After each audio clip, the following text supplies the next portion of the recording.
Hey, what's up everybody? It's Vitalik here. Thanks again for watching and welcome to my new subscribers. If you're new to my channel, I'm trying to bring you cryptocurrency news in an entertainment kind of way, so it's easy for you to digest. So today, I wanted to start off with looking at the top 10 and how the market is performing. So if you look at the top 10, everything is in green again today.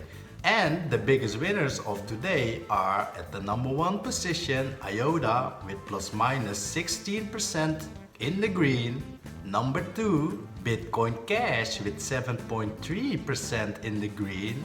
And number 3, NEM with a little bit more than 5% in the green. So let's start off today with Bitcoin Cash. So I was reading an article today on Steemit from my buddy Bucks Mining. And it seems that the average time to create a block right now for Bitcoin Cash is around 13 hours. So I didn't know about this, but it seems that the difficulty of the original Bitcoin has been inherited by Bitcoin Cash as well. Hence it takes now approximately 13 hours to resolve a block, since there is less hash power from miners that are mining Bitcoin Cash. While on Bitcoin the average block to be resolved is 10 minutes.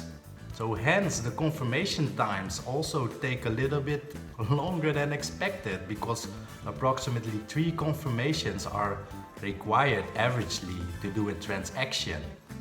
But you know, I'm not that very technical, but if I understand this correctly, whenever the difficulty is so high that it takes up around 13 hours, Bitcoin is going to correct itself, that is going to get near to the 10 minutes average block time. So as you can see, things have not settled down yet. So it still can go to any direction here with Bitcoin Cash. And in case you missed out, yesterday I wanted to do a live stream because my friend Luke, Yes for Motivation, interviewed me via his channel, via a live stream.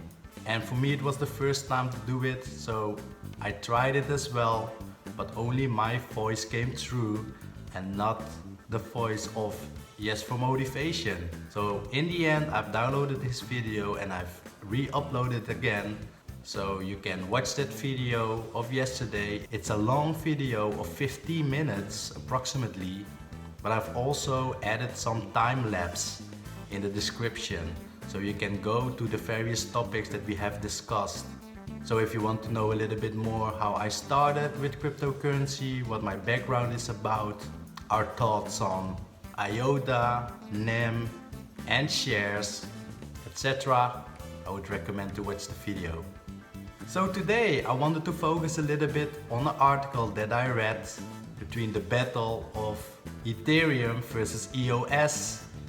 And if you recall, a little bit more than over a month ago, I already made a video which was called, I guess, Dash and Ethereum versus Bitcoin and EOS, where I already explained that EOS might be a significant challenger of Ethereum due to the features that they promise with their technology.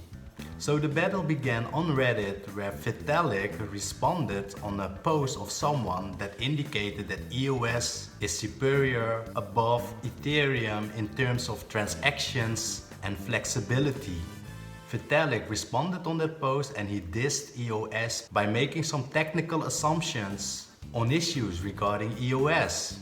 As a counterattack, Dan Larimer, the creator of EOS, responded back on that. So what are my thoughts on this? If we look at the pros of Ethereum, it will be difficult for any type of other technology to gain as much potential use of adoption, since they are already backed up by the Enterprise Ethereum Alliance, which have grown to over 150 companies that are currently exploring the possibilities of Ethereum. And that only gives them a competitive advantage compared to the rest. Then on the negative side of things regarding Ethereum, Ethereum is facing scalability issues and they have 2 improvement plans on their roadmap to resolve this, of course, over time.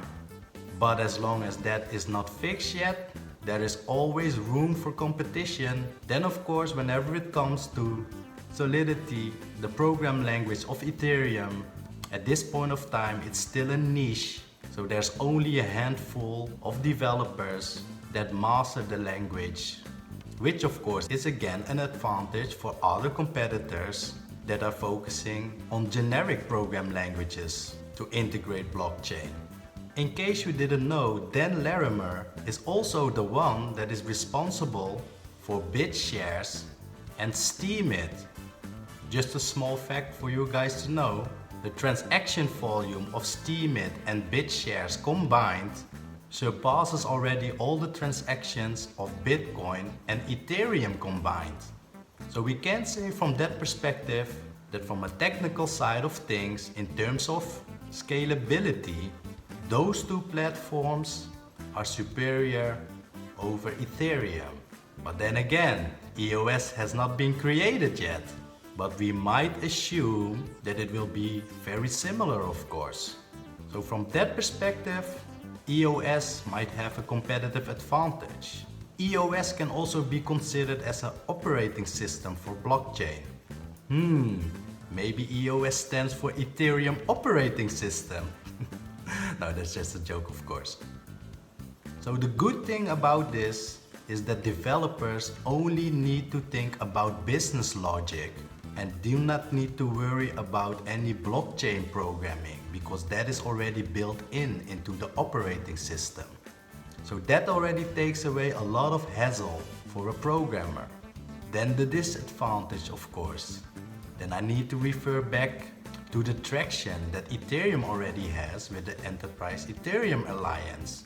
So for EOS to go to market, they really need to heavily invest in business development if they want to get the same traction as Ethereum is having at the moment. So in a nutshell, although on paper EOS might be the superior technology over Ethereum, it still has to prove itself, and both need to prove themselves actually. But at this point of time, Ethereum has a competitive advantage in terms of expected user adoption by corporates, in terms of commercial user adoption. And we all know that it doesn't necessarily need to be that the most superior technology wins it in the end. So, that's it for today. Thanks again for watching. Peace out.